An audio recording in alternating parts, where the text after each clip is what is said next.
Hi guys, Miss Anderson here. Welcome to another lesson in our research writing. Today we are going to be talking about researching and taking, and then let's go ahead and get started. Okay, so let's start by reviewing our last lesson, okay? In step one, we identified your area of service, and in step two, we generated your research question. And so both of those should be on our Padlet wall, okay?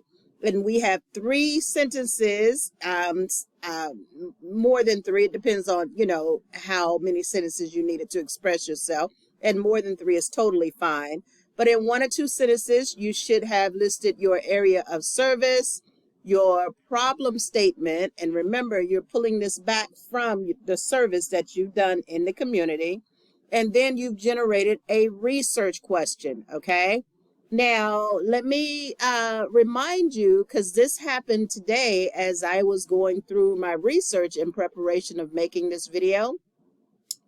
Your research question can change, okay? It can be refined. So what you have on the Padlet wall, it might need to be updated, okay? So that Padlet wall is going to be it's going to be an active wall where you are going to be updating it as you update the information in your research gathering, okay? So let's go ahead and get started, okay? Let me go back and just say, if you have not watched the video for step 1 and 2, please go ahead and do that. Please do not try to skip it, okay? Or worse yet, just don't watch the video and try to take the quiz and stuff like that. And, I get it, but you're going to miss out on the meat of this project, okay? So you should have identified your area of service, your problem statement, and your research question. If those things are not identified, then you're going to have a tough time when it comes to doing the research, okay? All right, so now we have our research question. We have our sketch notes. I have mine here, and I have my area of service. I have my research question, okay? And remember, the last time I told you I had wrote down three areas that I wanted to possibly explore when I wrote my research question, okay? So begin to make sure that you take notes and capture your thoughts as you are going through this process. The more you write down, the less you will have to remember, okay? All right, so begin thinking about everything you already know about your topic and everything you would like to know, okay? So remember, I am doing the example of environmental services, okay? And so my problem statement is, let me go back. My problem statement is the vandalism in the school bathrooms, okay? And then my research question is, what are the consequences for vandalizing our school, okay? And so those are the things that I'm going to have in the forefront of my mind as I start doing my research, okay? And that's what you will need to have in your mind is your problem statement and your research question as you begin your research, okay?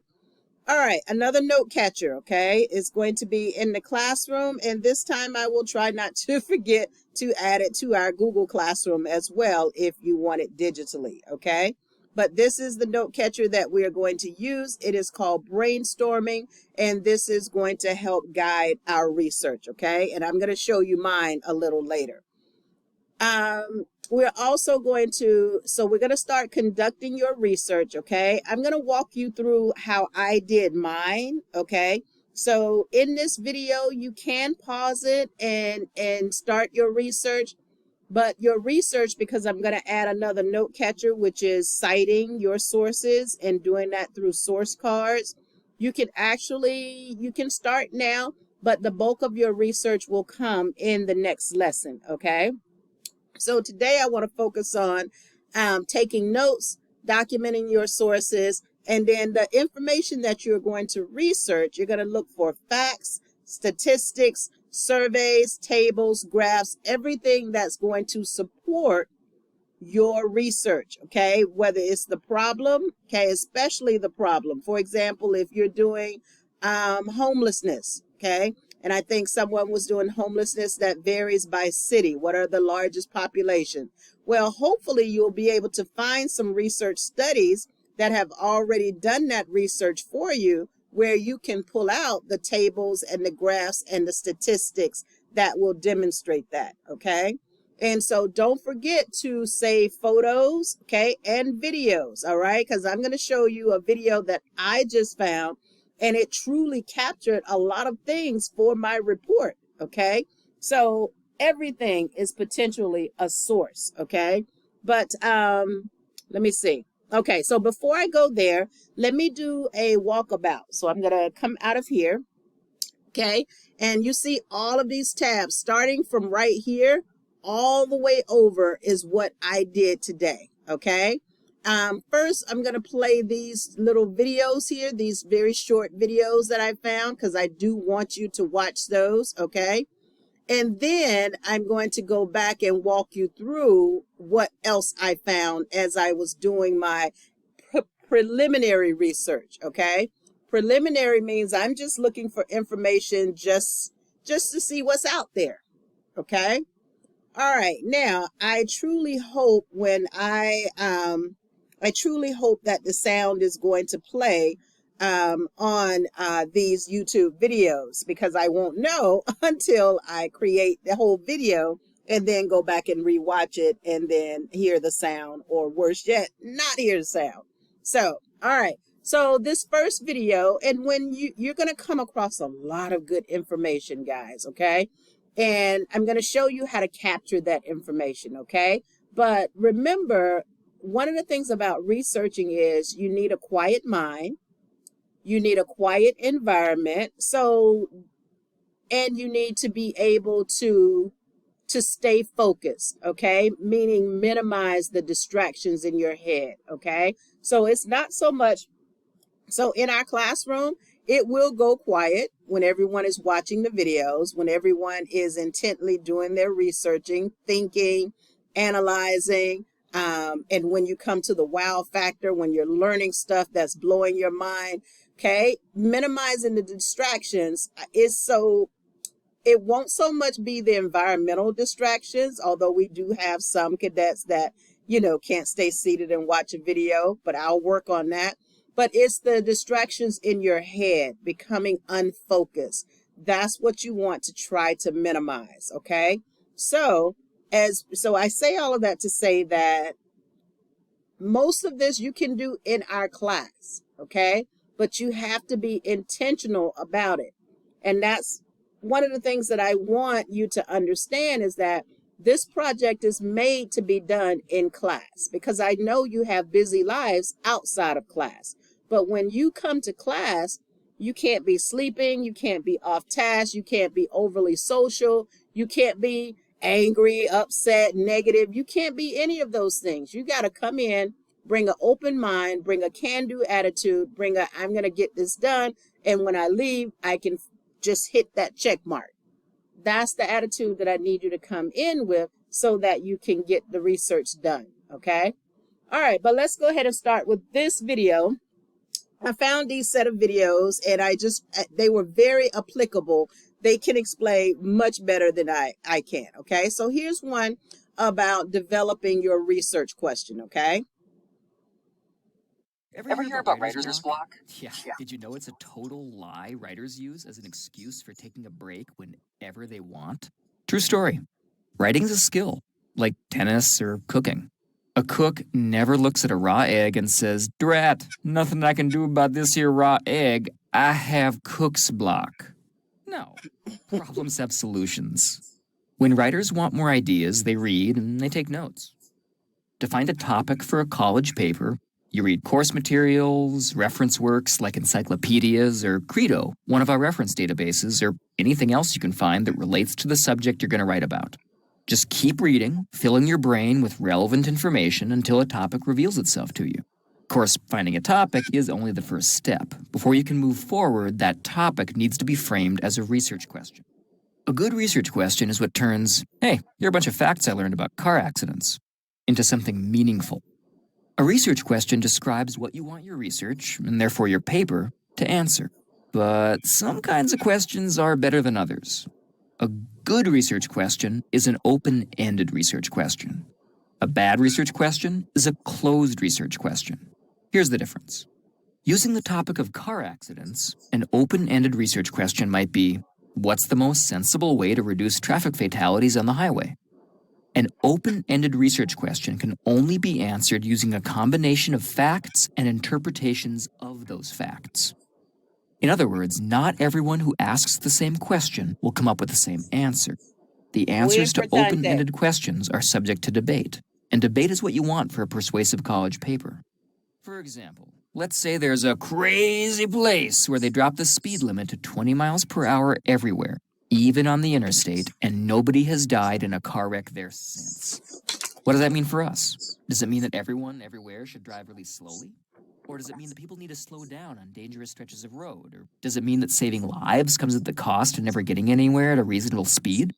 Those are all different interpretations of the same set of facts. You might like some interpretations better than others, but none of them are wrong. Unlike an open-ended question, a closed question actually has a right or wrong answer. Here are some examples. How many people under 24 died in collisions in 2012? What state has the most automotive fatalities? What are the punishments for drunk driving in Minnesota? Anyone who asks those questions will come up with the same answers, because they're facts, nothing that requires interpretation.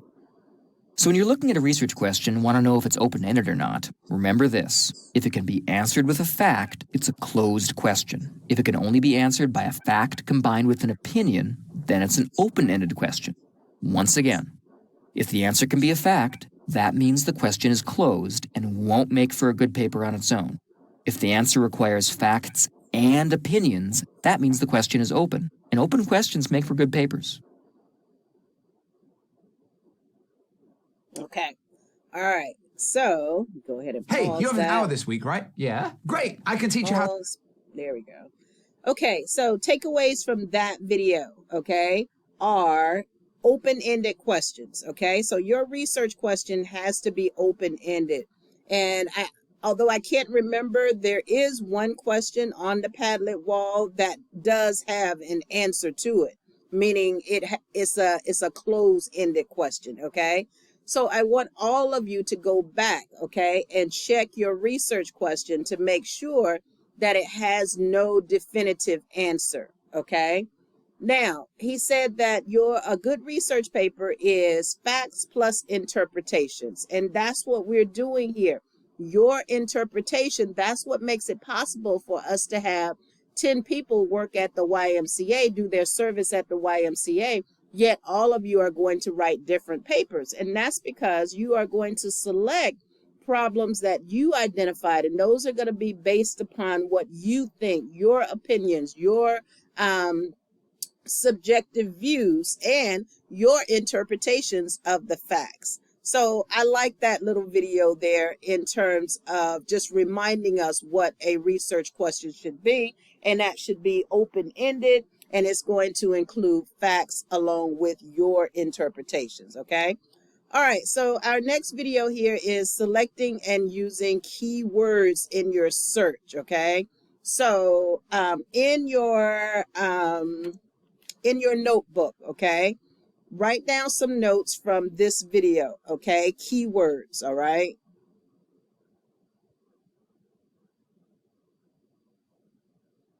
Heads up, home contractors. You can be saving up to 30% on your small business taxes compared to a typical accountant. Block.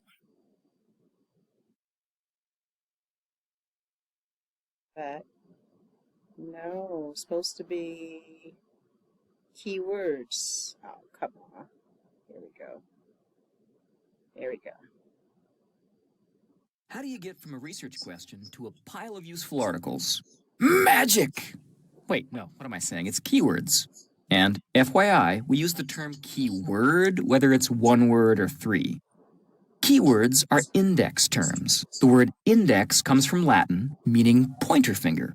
Index terms point the way for a computer to retrieve a particular document from a database.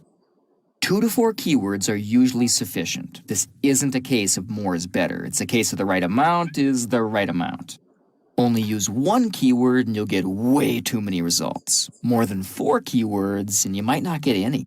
2 to 4 keywords will hopefully yield a few dozen to a few hundred results. That's a sweet spot. The quality of your keywords makes a difference too. The more unique and specific, the better. Keywords come from research questions, like this one. Are people who play video games at an increased risk of being violent? To get the answer, we need to squeeze our research question for some keywords that'll lead us to relevant empirical research. First, we take a look at the question and cross out anything that doesn't contain specific meaning. Are people who at and risk of being? Play is just the word we use to describe what someone is doing with a game, and there really aren't any other options like working a game, so that's gone. Increased here is tougher. It's getting at the relationship between video games and violence, but I'm going to cross it out too because I don't want to exclude any research that suggests video games might decrease violent behavior. I'm not trying to find an excuse to demonize video games. I'm trying to answer a question. I don't want to blame something just for the sake of blaming something. Okay, that leaves us with video games and violent. These are keepers because they refer to specific concepts and won't bias my search results. 2 good keywords can be enough, but it's good to be prepared just in case they're not. We've gotten all we can from the research question, so that means we gotta get creative. We take the keywords we found and blow them up, like this. Broader concepts go on top, narrower concepts go underneath. The original 2 keywords are probably still the best ones, but these others could be helpful. Thusly armed with keywords, you can choose a database and start searching. If you don't find anything right away, don't be discouraged. Our databases contain millions of articles, and we have dozens of databases. There are more articles in a single database than you could read if you lived 5 lifetimes, provided you've chosen a real academic topic and not something bizarre like the relationship between Beowulf and Batman, then there's gonna be research out there. Oh wait, there's even an article about that. Huh. If you still aren't finding anything, it's probably because you're hunting for delicious penguins at the North Pole. You know, because they don't live there. So we're going to talk about databases and keywords in your research, okay? Especially databases, how we are going to do our research, okay? And this video right here is going to touch on it, okay? All right, so let me go ahead and get started so we're not using a lot of time. Articles come in 3 basic categories: scholarly, trade, and popular. Each category matches up with a particular audience. Scholarly articles are written for a scholarly audience. Trade articles are written for a professional audience, and popular articles are written for a general audience. Different kinds of articles can appear visually similar, so the best way to tell them apart is to look at the kind of information they contain and how they're written. Professors will specify the kinds of articles you can use in any given project, so telling these categories apart can be kind of important. Like telling Winona's native blue herons apart from the majestic and elusive Minnesota werewolf, which is what this video is going to cover. Categories of articles, I mean. At this point, the whole werewolf thing should be pretty clear. Scholarly articles are written for and by scholars. That usually means someone with a PhD who works at a university, but it can be anyone who has expertise in a subject. The purpose of scholarly articles is to share new academic knowledge, like an interpretation of a poem, a mathematical proof, or the results of an empirical study. That can be complicated stuff, and it shows in the way they're written. Big words, long sentences, and specialized terminology, also called academic jargon, are typical. Nowhere is this more evident than in their titles, which are long and extremely specific. Here's a sample. Transcriptome-wide expression variation associated with environmental plasticity and mating success in Cactophylic Drosophila mohavensis. Whew, say that 3 times fast. Scholarly articles draw from and build on previous research, which they give credit to in their lists of references. These can vary in length, but they'll always be there. That's actually one of my favorite features of scholarly articles. They include these lists of quality research related to their topics. Find one relevant article and you've found 3 or 37. Furthermore, these are the articles your teachers will expect you to use in most of your projects. Just to keep things interesting, they might call them peer-reviewed articles, refereed articles, academic journal articles, or even just articles. Regardless of what they're called, they contain the most reliable information available because every article has to go through a rigorous review process before it gets published. Seriously, like it's why you to have Winona at State least pays one cash scholarly money article for access to in the your databases that citations. contain them. Trade articles are written for professionals like nurses or teachers, and their purpose is to share new or better ways of performing job-related tasks. That could be a method for drawing blood or a lesson plan for teaching long division. The information they contain often comes from on-the-job experience, but sometimes professors will write trade articles to suggest a practical application for their research. And the writing in these things will vary in complexity. Trade articles often employ their own professional jargon, though, which can make them just as challenging to read as a scholarly article, at least until you learn the terminology. They include lists of references, too. Just to give you a heads up, trade articles can resemble scholarly articles because some trade journals walk the line between scholarly and trade. The publishing process for trade articles isn't usually as rigorous as what scholarly articles go through, though, so the chance of less reliable information showing up is a bit higher. But they're still good sources of information, and a lot more trustworthy than a popular article. If, after examining an article, you still aren't sure what you're looking at, you might want to check the journal homepage to see how they describe themselves. Popular articles are written for a general audience. Their purpose is to provide timely information in a form that most people will find easy to read, like articles in newspapers, magazines, or blogs. Popular articles are mostly useful if you're doing research on current events because they can be written and published quickly. We're talking days or even hours. That speed isn't entirely a blessing, though, since quick work can lead to mistakes, and the publishing process is much less rigorous than what scholarly or even trade articles go through. But scholarly and trade articles can take months or even years to produce, and if you need information about an earthquake that happened last week, popular articles will be one of the only available sources of information. Anybody can write a popular article, and it's not unusual for a scholar or professional to be the author. Usually, though, journalists write them. Popular articles tend to be fairly short, under a page or so, and rarely cite their sources. These three categories of articles can be tough to tell apart, especially if you don't have piles of experience doing it. Okay. Like anything else, you'll get better. All right. So you are going to have a minimum of 3 citations for your research report, okay? And one of them needs to be a scholarly article, okay? And when I show you mine, okay, then you'll be able to see, because we're going to talk about databases. That's where your scholarly article is probably going to come from, okay? So I'm going to show this video, and this ERIC is a type of database, okay? And while I was doing my research, I signed up for 2 additional databases because our school doesn't have a library, which is where you would get, access to researchable databases. We're having to go out on our own and get those databases, okay? Databases is for those scholarly articles that are going to be what you need for facts and statistics that are part of your research, okay? All right, so this database, even though it's talking about the ERIC, is going to pretty much apply to any database, okay? All right, so searching databases. Using the ERIC database once you have your research question. This database is within the EBSCO platform and is the premier database in education. ERIC contains scholarly journals, conference papers, government documents, links to other Gray literature, and dissertations. Accessing it through the Johns Hopkins Sheridan Libraries will allow you to obtain the full text of the articles for your research needs. In order to access ERIC from the library, you'll need to log in. I'm gonna move forward, and I'm gonna pause it right here because I want to watch my time, and I'm at 25 minutes. What I want you to know is when you're searching in a database, you're gonna put your keywords here, and then you can put additional keywords. So based upon your keywords, the better your keywords are, the better your search will result, okay?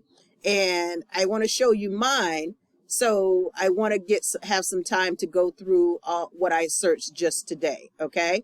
All right, so let me go ahead and show this video. It's only 3 minutes.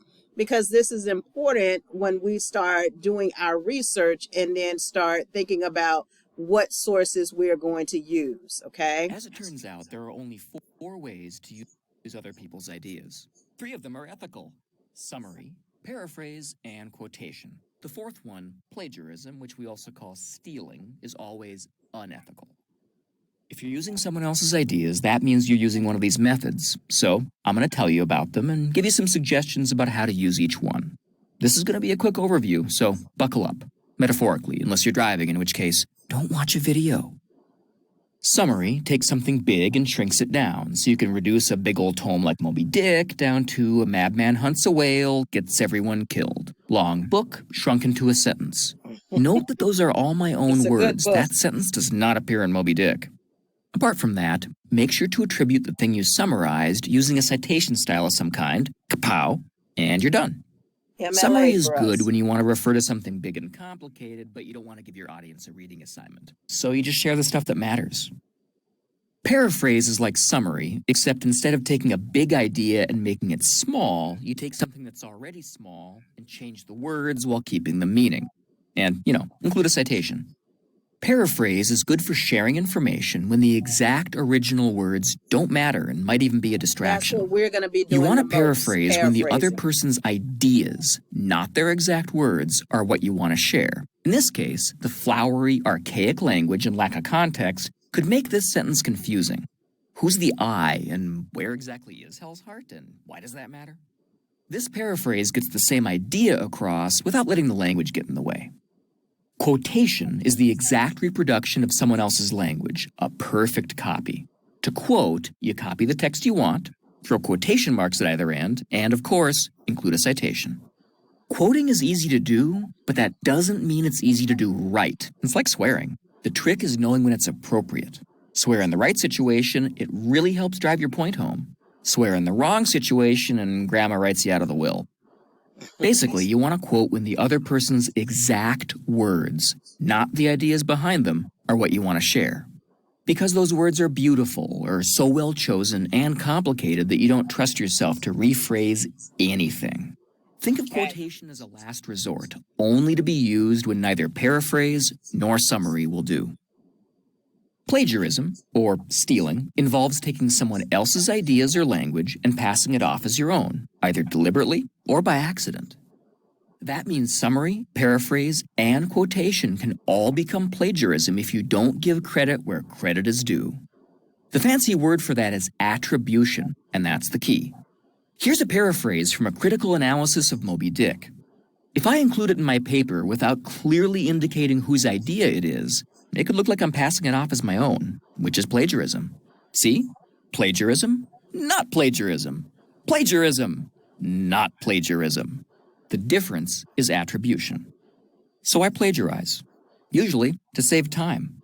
It's an attempt to have your cake and eat it too. If you plagiarize, you can go to that big party and hand in your paper on time. But here's where plagiarism breaks down. It's a high-risk, low-reward proposition that doesn't pay off even when you get away with it. Because all you're really doing is compromising your own education, which costs a lot of time and money. And of course, it's worse if you get caught. So please don't abuse other people's ideas. Instead, stop by your friendly library and get some help with your research. Okay. So we are going to mostly be paraphrasing, okay? And paraphrasing is totally ethical and legal, and it's combining using someone else's ideas and just putting it in your own words, okay? So it is very, very important that you learn how to paraphrase, okay? All right, so let's go back. So that's all the videos that I have for you, okay? And I want to watch my time. But let me go back here and see where we are, okay? And, okay, yes, I want to show you this real quick. Okay, so here is my note catcher, okay? Now, when I first started the note catcher, I wrote down my name and my area of service, problem statement, and research question. On yours, you always want to keep these 3 things in mind because I don't want to try to memorize my research question, okay? because by the time I got down here, okay, remember I had 3 ideas when I started this. So I filled in these 3 bubbles with the ideas from the notes that I had taken with the first note catcher, okay? And so, but what I found was after I went out and start doing my research question is going to change, okay? All right, so here's the way I would like for you to do it and to think about doing it, okay? So, excuse me. First, you're going to grab the note catcher, okay? You're going to put your topic inside this bubble right here, okay? Vandalism in schools for me, okay? That's my actual topic that I'm going to be doing research on, okay? It's not my research question. It's not my problem statement. It's the topic that I'm looking for information on, okay? Now, these are the 3 things that I wrote down, and I would start with at least 3, and then as your research starts revealing itself, then write down 2 more, okay? Because that's what I did, okay? When I started doing research, and I'm going to walk you through that, okay? I'll show you how I came upon these 2. All right, so the first thing I wanted to know about vandalism in school is the cost, okay? How much money do we pay to fix those things that are broken in the bathrooms, like the soap dispensers and the paper towel dispensers? How much money does it actually cost for our school in a school year to pay for these things, okay? And I was thinking about looking for, you know, some information on what vandalism does to the beautification of a school, you know, having those, and I showed you those photos where the stalls were just awful looking. I mean, is there research on that? And then resulting in few clean facilities for students, okay? So those were the 3 ideas that I had when I started, okay? So let me walk you through this, okay? All right, so I think I started right here. Don't forget, here's your Padlet wall. Go in, make sure you have your 3 items there, okay? So I started with, remember we talked about keywords, okay? So this was the first keywords that I used, research on vandalism in school bathrooms. Now, if you remember in the video, he said that 3 to 4 words is probably appropriate, okay? And I just want to go down and I want to show how I pick and choose what was important for me. Now, I love when they have these drop downs. They have the questions and have these drop downs because that's a preview that I can use to see if that is something that I want to give more time to. So, how to stop vandalism in school bathrooms. While this may be a good source, it won't be for now because I'm going to look for solutions later, but not now, okay? Why are school bathrooms the target? Okay. Without fear, I did read this, okay, because this, and that's what made me put on my last sheet, and I have it down here that I can pull up as well. When I was doing my research, okay, this right here stood out time and time and time again, okay? Why students vandalize, okay? And that's what this is, okay? And I read this the first time and I was like, okay. And then I kept going, okay? And you'll see this one, I have a statistic here, 38% of schools reporting having having 1 or more incidents of vandalism, okay? Now, this didn't specify school vandalism, okay? So I continued my research, okay? Here's another one that I looked at. And what motivates vandalism? Again, is answering the questions why students vandalize, okay? And it gave me a few more reasons why. So a couple of those I clicked on, okay? And when I use Google, okay, when I click on something, I right click on it. Now, I don't know how a Chromebook works. That's why I love my Windows machines. And I don't make my videos on that Apple device because I like right clicking. And so when I right click, Okay, I always want to, why are you not doing it now? When I right click, it tells me that I can open this in a new window. Okay, I'm not sure why that's not doing it. Why? What's going on here? Okay, but normally I can right click, okay, and then I can open it right here. Okay, so this one was answering the question of the motivational factors, including peer group pressures, frustration, aggression. It was telling me why students, and this is an actual research report, okay? You know that because you can see an abstract here, and then you can see all of the citation, okay? We're going to talk about that a little later, all right? And this database was from, well, this one was not in a database. It was just the Office of Justice Programs, okay? All right, so I felt like I would use that, so I left it there and I continued my research, okay? And when I say my research, I continued to right click. Not sure why this is not doing it for me now, but that's the way I do it, okay? Continue to right click and I continued to read, okay? National Center for Education Statistics. Now, I don't think I need to tell you the difference between credible sources and non-credible sources. Non-credible sources, or they could be sources, but you're going to use them loosely, are individual websites and blogs and stuff like that. But anything that's governmental, okay, or educational, these are trusted websites, okay? So this one, I read a little bit in it, okay? And I read down here, this is the actual website that statistic came from, the 38% of schools more having incidents of vandalism on school grounds, okay? So I wanted this website in case I decide to use the website. So I keep on going, okay? Now notice I'm not closing any of these windows, okay? I don't close them until I decide whether or not they're going to be an actual source or not.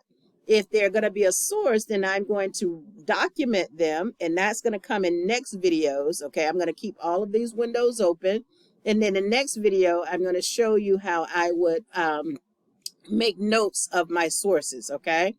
This one, I think I looked at here we go, the fast facts in school crime, okay? I opened it in another window. This one is probably the same as this one. Yep. Okay. Do you have any statistics on school crime? Okay. Because vandalism is actually a crime. And that may be one of the, I know it's down here on one of these websites where I actually looked it up on a lawyer's website. Okay. This one, academic achievement, represents a second factor. Yes, this one is definitely a citation because it gave me 3 reasons why students vandalize. So this is, now I've had the same thing, same area or detail or topic come up 3 times. So that's when I was for sure going to add this to my list here, okay? Because all of these things I can actually just talk about. I don't necessarily need statistics on, especially if I can't find the data on it. If I can't find the data, then I need to go with the data that I can find and then adjust my research question and my research that I had. Well, I don't have any research plan now, but this is how we guide our research, okay? This is what I mean by your research question will change, okay? Because this is the way mine changed. All right, let me keep going. So one of these I opened up, okay? This one, it looks like a blog, but I like the blog because it looks like this was a student, okay? So this student is saying, my school has recently decided to close bathrooms at random, apparently to prevent vandalizing and vaping. And that's exactly what we have in our school, okay? We have the closing of a lot of bathrooms to prevent students from, in our case, vandalism is secondary, but for us, the primary reason is students skipping class and hanging out in the bathrooms, okay? So then he says this forces students to actually have to use that do have to use the bathroom, because that's a consequence of not having the bathrooms open, is The kids who legitimately have to use the bathroom, now they have to, he says, pilgrimage just to search for bathrooms that may or may not be open. Something needs to be done. So this is not just our problem. A lot of schools have problems with vandalizing and with school bathrooms not being used for the appropriate reason. Okay, so that much I do know. The only thing that I couldn't find a statistics from a study that said, okay, in the United States, how many schools have experienced vandalism, okay, or school or bathroom vandalism, okay? I did not find that research, okay? This video right here, I loved it. Of course, it would be a commercial here. Come on. What's my time? Skip. Oh, I will show you this one on the next video, okay? Because when I got to this video, because it's 40 minutes now, yeah, I need to wrap up. So I might just, yeah, I'm gonna stop here. So this video was, it had me add the video was so great, okay? And how long was this video? 5 minutes, and it captured a whole lot in it. And I'll share that in the next video, okay? It made me add to this last detail how to prevent, or is going to help me with solutions to vandalism in our school. Because remember, your research report, you're researching a question and then you're looking for solutions. So for the vandalism in our school, I am looking for solutions, okay, to help our student body with the case of the bathrooms, okay? The case of the locked bathrooms. That's what I'll call it. All right, let me go back here, okay? Because I'm going to stop right there with my walkabout, and that's what it's called, a walkabout, where I'm walking you through my thought process, okay? And so let me go here. Yes. So the next note catcher that you're going to have is this one, where you're going to take notes about your sources, okay? I'm going to, in the next video, share with you the way that I'm going to take notes, and then give you different alternative ways that you can take notes, okay? So you can do it in Google Docs, okay, where you take your own notes. You can write it in your notebook, okay? You can paraphrase the information that you find, copy and paste direct quotes into your Google Docs, and remember to save the URLs and sources as you go, okay? So I'm going to do a combination of all three. I'm going to open up me a Google Docs, and I'm going to call it Notes from Research.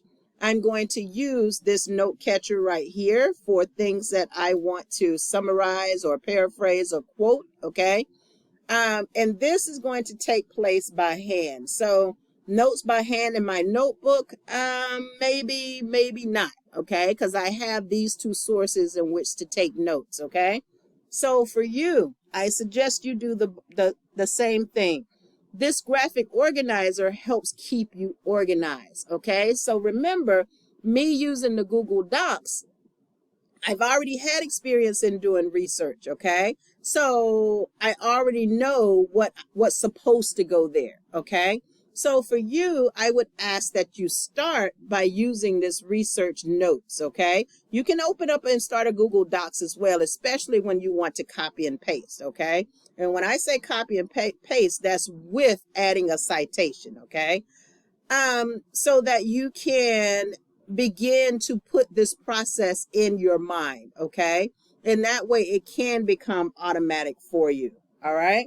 All right, so let's go ahead and wrap up because I want to make sure I stay under 45 minutes. All right, so use the brainstorming graphic organizer to write down your ideas for your research, okay? And go on that roller coaster ride in different directions. You know, wherever your research takes you, that's where you want to go. Do your preliminary research, and that's what I have just done. All of those tabs you saw open is my preliminary research. I'm just gathering information. Update your brainstorming organizer, okay? Update it, make it yours, have at least 5 areas that you're going to talk about in your paper, okay? You don't necessarily have to have researched all of them, which you can see those top 3 I didn't research, but those bottom 2 I did research. And then decide how you want to take notes, okay? So decide to use the note catcher, and then open up your Google Docs, save it, and then take your notes in there, because it's going to be easier for you to make your works cited page, okay? Or, and I might do this with the next video, is go ahead and start your works cited page. That way you can be doing it as you go along, and when you get finished with your research report, you won't have to go back and recreate it. All you have to do is just make sure that you have it formatted correctly, and you're good to go. Okay, guys. This was a lot in that lesson. This was more thinking, brainstorming, and how to, okay?